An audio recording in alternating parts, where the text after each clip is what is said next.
Henry VIII destroyed his nation's religion, his court stability, and 6 marriages to secure a male heir. He staked the entire future of his dynasty on this one requirement, only for history to pivot in a direction he spent a lifetime trying to prevent. It's easy to focus on the bloated, paranoid tyrant of his later years, but the Henry who took the throne in 1509 was the ideal Renaissance prince. At 17, he was a tall, athletic musician and poet who spoke multiple languages and dazzled the English court. To his subjects, he represented a bright, stable future.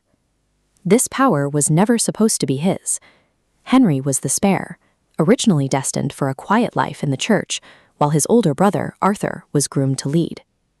Everything changed in 1502, when Arthur died suddenly at just 15 years old, leaving 10-year-old Henry as the sole hope for the Tudor line. A male heir represented national survival. The Tudor claim to the throne was built on the bloody ashes of the Wars of the Roses. A son was the only recognized barrier between the crown and another total civil collapse. Henry's quest for a successor began with Catherine of Aragon, a marriage that lasted 24 years. Catherine was a formidable queen and a capable regent who once oversaw the crushing of a Scottish invasion while Henry was away at war. Despite her competence, the marriage failed to produce the one thing Henry required. Catherine endured at least 6 pregnancies, including miscarriages and infants who died within weeks. Only one child, a daughter named Mary, survived into adulthood. By 16th century standards, a female heir was a roadmap to war. Without a king to lead the army and manage the nobility, the court feared that rival factions would tear the country apart to seize power for themselves.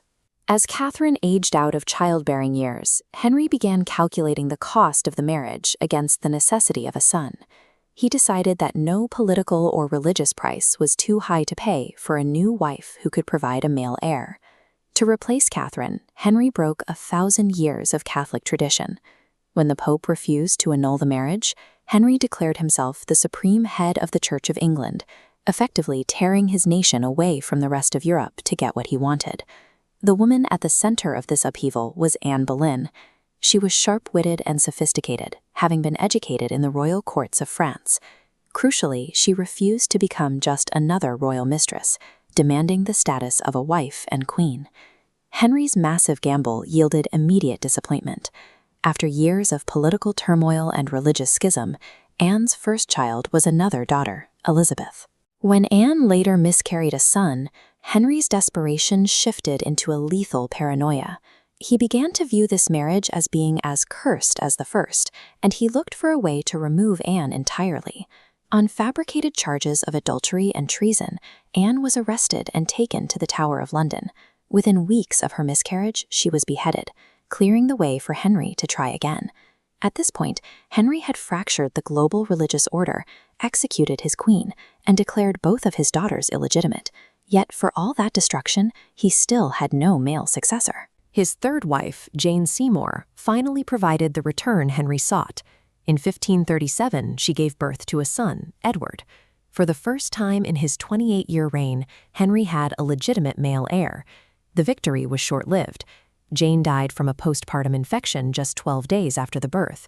Because she died at the height of her success, she remained the only wife Henry truly mourned, frozen in his mind as the woman who gave him everything. The following years saw Henry decline into a bloated, paranoid tyrant. He was often bedridden by a foul-smelling infected leg wound and suffered from constant, agonizing pain that made his temperament increasingly dangerous. His fourth marriage to Anne of Cleves was a diplomatic disaster. Henry agreed to the match based on this portrait by Hans Holbein, but upon meeting her in person, he found her so unattractive that he refused to consummate the marriage. Anne survived by surrendering.